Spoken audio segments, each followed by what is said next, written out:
Imagine this. Your thoughts, your beliefs, your feelings. This is your house. But is it your home? Hi, I'm Nelson DeMello, and join me as we try to find our home beyond our borders.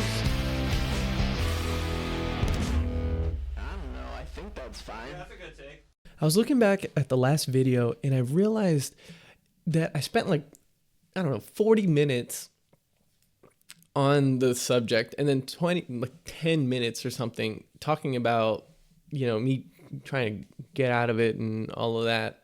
But what I guess listening to it, I hope you got that idea, but the idea that it was almost like darkness, evil, the devil,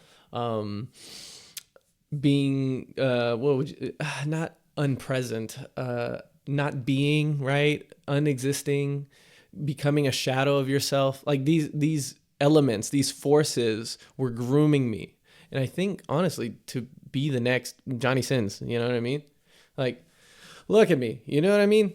I'm basically the guy. No, I'm just kidding. But all I'm saying is I'd look good with the fireman axe.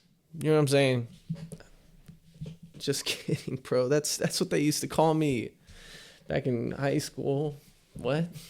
Because I had a great foot and I'd kick. No, all right, never mind. That was a bad joke. Move on. Jeez. But yeah, it was those, and I didn't see it, right? I imagine like, when you listen to, I don't know if you've ever done this. I get really curious, partly because of, my thing past, but also just like, I just want to get into people's heads that don't, it's like, okay, that's very interesting. What if it was like, how girls watch a bunch of serial killer documentaries, they like look them up, they know all of them, and they just, you know what I mean? Like they're just trying to get in their heads and like understand them. It's like, why would anyone do such a thing? I wonder if guys have the same curiosity for like porn stars, to be honest. I know that's like, oh, we just woke up, what are you doing? But that curiosity of like, dude, what makes a woman, like what takes a woman to get to this place in their life, like what external forces influence them and crept in sinisterly to create this thing in their head that, oh, this is fine. But yeah. So I listen to a lot of people, and like, for example, Lily Phillips, when we look at Lily Phillips, she's not in pain, she's not traumatized, she's not anything based on what she says, but it's like this thing of like, yeah, but you are, and I wonder if we can't see that in ourselves.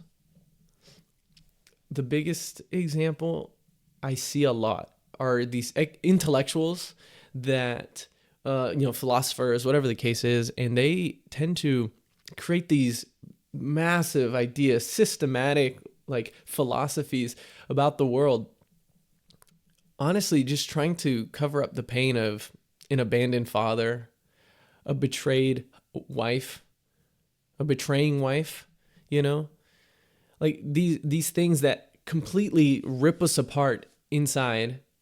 And we create this philosophy to say, no, but, it's okay. That's fine. When it's not fine, it's like the whole, it's a really dark joke.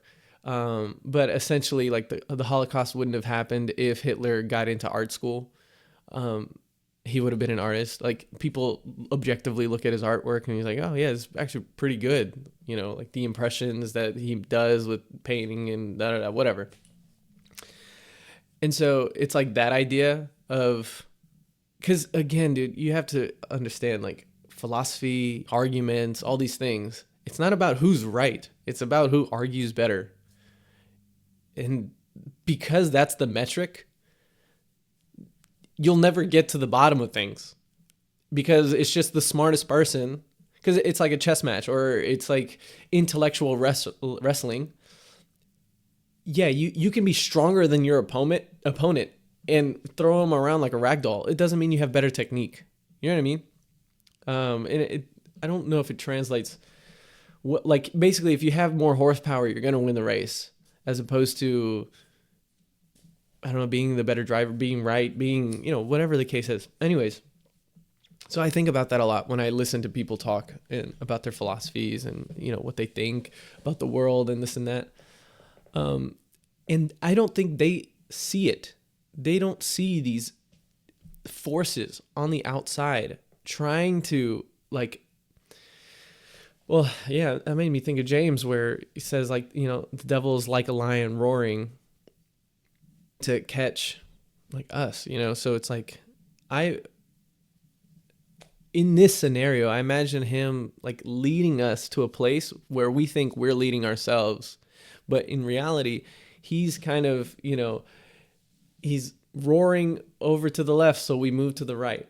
He's roaring to the right, we move to the left. He's roaring behind us, we move forward a little faster than we should, out of fear and out of desire. Fear and desire really play a part in how we navigate life. And if we're not conscious of that, we do become a bot. You know what I mean? If you can't understand that and see it, I mean, it's being woke for sure. That is the original term of what it meant, right? Being woke of what the government's doing, being woke of, but I think it goes deeper than that. And it's in your bubble, how's the algorithm of the world pushing you to be? Are you conscious of that? And is that what you really want? I don't think people think about that. And so, I mean, I don't want to always go into this, but free will, dude. How free are you if everything around you determines what you do? What this makes me think of, again, the callback, episode 1, callback to Ephesians 2. Right? Ephesians 2, you were dead in the trespasses and sins in which you once walked, following the course of this world. Following the course of this world. The world put you on a floating river, and you just went down that river with no consciousness of it, with no thinking, with no alternative to this. Following the prince of the power of the air, the spirit that is now at work in the sons of disobedience. So the people around you that aren't awake to this thing, they're just becoming what has been written in pencil. That's a line in a book somewhere. But do you know what I mean? It doesn't have to be what we are. Oh my gosh, do people know what pencils are? I mean, I really, that'd be crazy, dude. Wooden pencils with erasers. Sometimes the red ones were the best. The pink ones couldn't erase nothing, but you could get I don't know, a spaghetti stain off a couch with it. I don't know. I actually don't know what you could do with it, but it did nothing. You could stab someone with the eraser. I need medicine, bro. This is ridiculous. 10 minutes in. Oh my gosh. Following the course of this world. The prince of the power of the air. Following him. Right? It's this enticing thing. It's the river. It's being in a river on a raft, not knowing you have a paddle to swim out of it. And so you're just going along. And again, this goes for everything. Hate, lust, your everything. And I only recognized this right before it was too late. Thank God. Thank God for me, because again, I would have gotten everything I thought I wanted. I would have been fighting desperately to get what I felt like I needed and couldn't get. Does that make sense? I would have reached down, I would have dug deep to try to understand what I wanted, but because my mind frame was so distorted, I would have said something like, "Oh, only after I make so much, only after I sleep with blank, with so many blank, whatever." That would have been, oh, maybe if I do this, I'd fill the hole. Because my perspective was shifted in that direction, and I didn't know, I didn't realize. And so I do think repentance is the greatest miracle. Repentance means the change of mind, the change of direction. It means turning your face away from, right? This shift in mindset, I think, is a miracle, because it's like 1 + 1 will always equal 2. And somehow it equals 3. Somehow it can equal 3. And we turn around. Like, you know what I mean? Like, the inevitable didn't happen. In 1 Peter 1, it talks about how the angels are amazed when they see like God's grace work in the world. And I think that's why. They see like, okay, this is the trajectory of what this person's life is supposed to be. All of the elements, genetic, environment, all of it is pushing this person in this one direction. But God changes that. That's freaking insane. I really do think we were wired for this experience. Just understanding that our brains are neuroplastic, meaning that it's like a muscle and it evolves as we do things. So, for example, if I gave you the example of, watching TV, playing video games, and listening to music and talking to people all at the same time. And your brain then starts growing and changing to adapt to that, so that when you try to focus on something, it's not going to focus. And so it doesn't mean that, all hope is lost. It means that you have to work hard in rewiring the brain to focus on one thing, on a single task. And so that goes for everything. That goes for addiction. That goes for all of it. And so let's talk about that, right? I think I've slightly mentioned, okay, I saw porn for the first time when I was 18, 19. And it was after the breakup with my first girlfriend, and I did that because, again, there was such a deep hole in my soul, in my heart, and it was literally a bib for me. It was literally soothing for me. It was this thing of like, well, I might as well try it. Like, looking back, it's like trying like, oh man, I'm so bored. I might as well try heroin, Like that to me, that was the equivalent. Obviously, I mean, they can be both equally destructive. Will pornography kill you? Only if you do it enough to where you don't eat. No, I'm just kidding. Like, whatever. I understand the difference, but addiction is addiction. And so what would happen? See, and again, this is how like the world tries to get you, whatever you want to call it, the devil. I think, yeah. I'll bring Bible into it another day of what the devil can and can't do. But life was trying to like pull this, like bring me into this. God, of course, then transformed it into good. We'll get there. Wait, hold up. If at any point in this you said, hey, I never thought about it like that, please subscribe. What are you doing, man? I'm trying to pay my bills. Okay, anyways, let's get back to the serious stuff. All right, see it. But what happened was, around the same time I discovered it, so basically my parents work, let's say, 7 to 6 or something, whatever. Driving, all that, right? Or out of the house 7 to 6. This was my first semester that I was supposed to start college. I took too long to apply for classes. And so I got stuck with 12-week classes instead of 16-week classes at ACC. So what happened was that first month, I not only discovered it, but I had all free time to pursue it. And that's what I did. To the point, I remember, like, I think it was like ASAP said that, like, oh man, I've watched every video on there. And like, there's like millions of videos uploaded every day. A lot of it is malicious content. I, did research, but might get into some research. A lot of it's malicious content, which means sexual violence, pedophilia, all that. I don't think he watched all of it. There's literally not enough hours. Like, the amount that's uploaded in one day isn't it, like, you don't have a lifetime to watch all of it. You know what I mean? Because this is a worldwide enterprise, and yeah, everyone thinks. Anyways, okay, fine.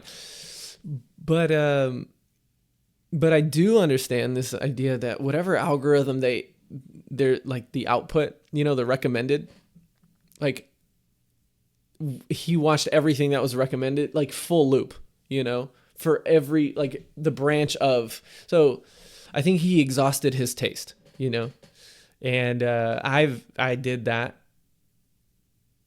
And I was like, this is crazy. This is insane, that I got to this point. And that was a rough time. Like, that one in itself was a rough time. I remember, I mean, again, maybe TMI. Sometimes I wouldn't even be watching. I'd have it on in the background, which is insane. Why bring it up? Because I'm crazy and an idiot. But I mean, side effects to that was, like, paired along with no one has empathy for me and no one cares what happens with my life, and me not caring for anyone else, right? It paired with that. So I just became isolated, and that was the thing. It was like, in my brain, in my mindset, it was like, okay, well, if I have no need for people, and for women, the only need the only need I have, like, for intimacy is sexual, then that's being fulfilled. I don't need people. Like, I'm just gonna do my thing, and, like, don't really need friendships, because, like, friends are inconvenient. Don't need people, or don't need to hang out with girls, because I can get more on the internet. And there's also John Mayer, I think, I mean, this could be 10 years ago. He talks about how, like, the effort of being with someone, the pain that it is to stay with someone, and all of that is not worth it. And being with, like, in your fantasy, being with whoever you want to, and not having the burdens and pains of being in an intimate relationship, makes complete sense, right? And so I empathize with people there, in that mindset, in that space.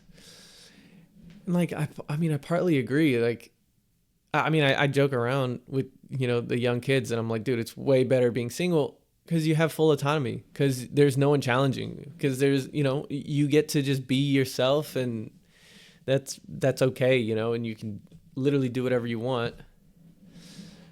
And there's no, like, physical repercussions for that, except, if you take care of yourself, that's all you have to do is take care of yourself. And that's way easier than being in a relationship where you have to consider the other person constantly, all the time. And there's this weird thing of, like, am I even myself? I do empathize with people that feel that way, but I mean, you're missing out a lot on life. It's like never going outside and taking a breath of fresh air. It's like, I don't know. There's just adventure in being with people, in being with a significant other, I guess, that you would never experience. And I mean, I don't know, for some, that's not a worthy experience, but I'll tell you what, it is a waste of time, right? You get nothing done, nothing accomplished. Well, and that's the thing. It's like that. I think that kind of line of thinking works in America, because it's like, you're only worth anything if you do something. And so wasting time is a very, like, it's a huge con to waste time, like pros and cons. But, and I mean, I don't think people care about whether it's real or not, I don't. I mean, because, yeah, I mean, there's these like these AI girlfriends that you can get nowadays. And I think that might be replacing it for a lot of people. And it might get sophisticated where, you can not tie that up to, what do you call it? Like link it up to, sync it up to some kind of body double, I guess, at some point. And then it's all over. It's game over at that point. Oh man. Yeah. What a dark world. It's such a weird thing. Yeah. It's like, how do you, and this becomes the question. How do you fight this idea that, I mean, like, it's ultimate desire, like being fulfilled? How do you fight against that? How do you, and that was the question that I wrestled with. How do I fight against, if this is in my head right now, whether it's, like worthy or not, or whatever the case is, this is all I want. And I'm getting exactly what I want. I am being satisfied in a sense. Yeah, it's not like, I don't know, I'm not accomplishing anything, sure, and whatever. But all my needs are being met through this thing. How can I get out of that cycle? I have a desire, the desire is being met. I have the desire is being met. I have the desire is being met. What can I do to get out of it? I was going to use a scientific term, but I don't want to anymore. Like the product, like if it's a chemical reaction. Anyways, but the side effects might be a little bit of shame, a guilt. Side effects might be needing more intensity, and so you do it in a public bathroom, you do it like whatever the case is. I've heard of stories, and I have, let's see, I've done it while driving. Because like you do become a slave to it. I wonder if that's something that is also something that everyone is conscious of like, I don't have control over this thing and I want to be in control, but it's too good to not to give up, kind of deal. This is where I was introduced to John Piper's theology on Christian hedonism. I'm completely hedonistic. I think that all people are hedonistic. It's not just chasing your desires. The full definition of hedonism is running away from your fears. I think people don't want to be uncomfortable. People don't want to feel insecure. People don't want to, which are totally, like, that's fine, right? That's a good thing to like not chase. That's psychotic to chase after being insecure and being uncomfortable. Like, yeah, you get your Joe Rogans that's like, oh yeah, just, go into a cryo chamber for a while. That's uncomfortable. Sure. Yeah. But like, stop doing your podcast, give away all your money and go figure it out. Do something else, like no one wants to do that. Or yeah, I don't know, go be in an unstable relationship or go, I mean, yeah. Like go sponsor homeless people where you don't know if they'll ever come back or not. And when they do, like they're just there for more money or whatever the case is. And I mean, even in that, like you can find control and you can find stability because you can recognize the patterns, right? But no one wants to be in a world that has no patterns. And then also on the other end of that, we want things that fulfill us. And, that's chasing after the job, that's chasing after the women, that's chasing after fame, that's chasing after whatever the case is. It's all hedonism. And we're motivated by our desires and threatened by our fears. And so we live our world that way. Christian hedonism then becomes that God becomes the greatest desire in our hearts. And with that comes the pursuit, right? If we pursue the thing that we love the most, and God is the thing that becomes the thing that we love the most, then our heart and our desires align to whatever Scripture will demand of us.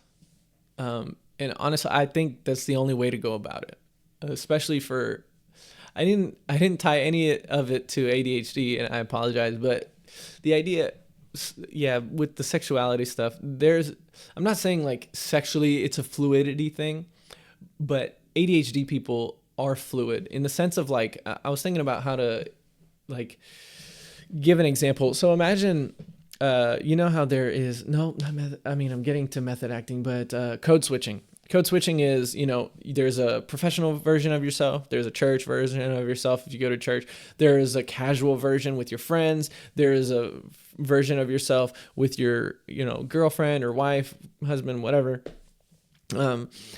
You code switch. You change like who you are. These are all you, but you kind of change like how people, how you interact with people kind of defines like you in that moment. Right. I think where it becomes like this is a bad thing or whatever, like, because liberal whatever is like, oh, this is a terrible thing. It's like when Black people have to act white, you know what I mean? Like it's when it's a race thing. It can be a race thing, but it's not always a race thing. Code switching is literally just you being appropriate for the situation you're in, in its basic definition. So like the examples I give you. But imagine, okay, so people with ADHD, they don't just code switch, they're method acting. Like they believe that. So examples, they pick up the accents of the people around them in that moment.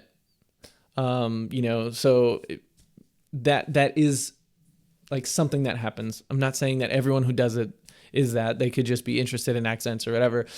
But like, if I sit down with a Texan, I will talk real Southern, or anyone from Alabama, whatever.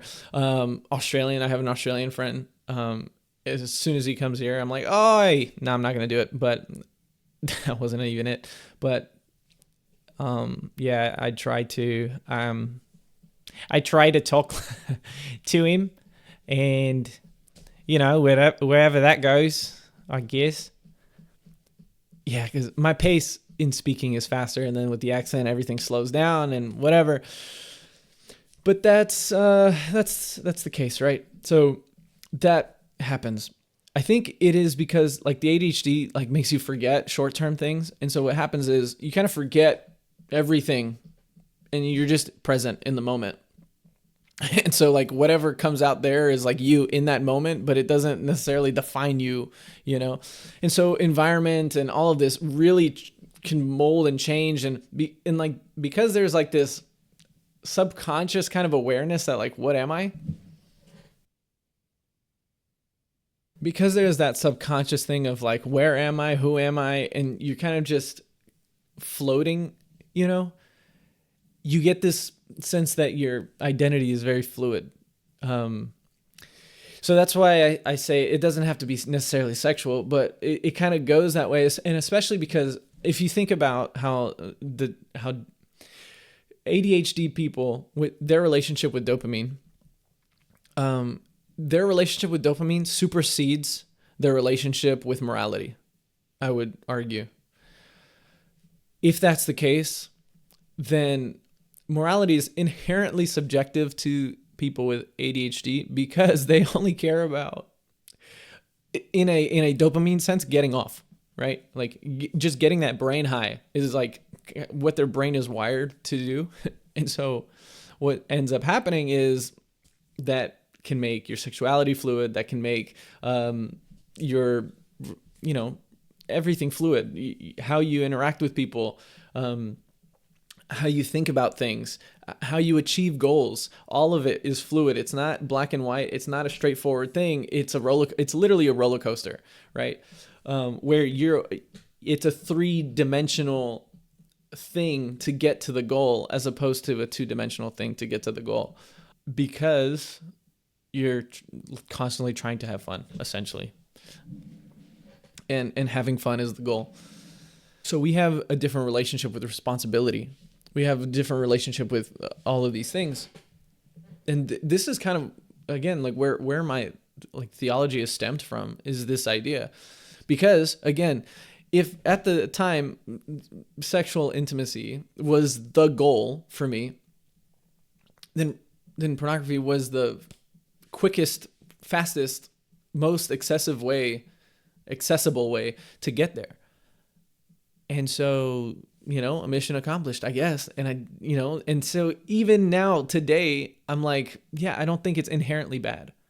I don't think anything is inherently bad. Why? Because you're trying to achieve this goal. That's not a bad thing. It's like ends to the means to the ends, whatever the case, whatever. But that's the thing. So morality is still subjective in my mind. And I know, Christians will be like, no, dude, you're a liar, you're the Antichrist, whatever. I would say that not living inside of God's perimeters is just destructive. I think this kind of language is more, how would you say, more palatable for a lot of people in this generation, in this day and age, in this time, because they kind of see it the same way, like I'm just not wired to care about what's right and wrong. Like I have a need, and how do I get there creatively? It doesn't need to be creative, but I know there's obstacles. And so it has to be creative to get there. Creative problem solving, it's like how, Michael Dell, some CEO hires lazy people because they find the fastest, most efficient way to get something done because they're lazy, So there's that. Okay. How does this apply?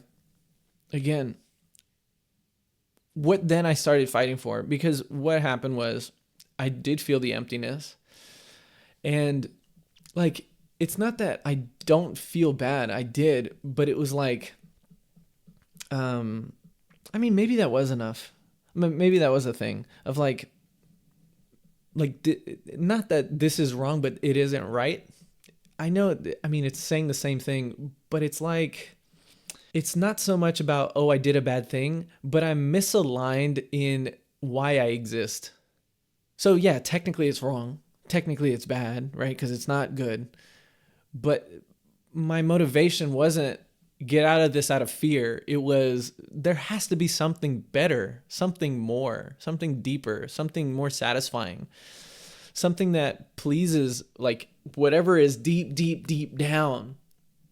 Like there has to be this congruency and harmonizing way of life that I get everything that I want and I don't feel empty. Hey guys, thank you so much for going on this journey with me. If you like the content, please like, subscribe, follow, and remember, there is more to life, and that is good news. Thank you guys so much. Have a great day.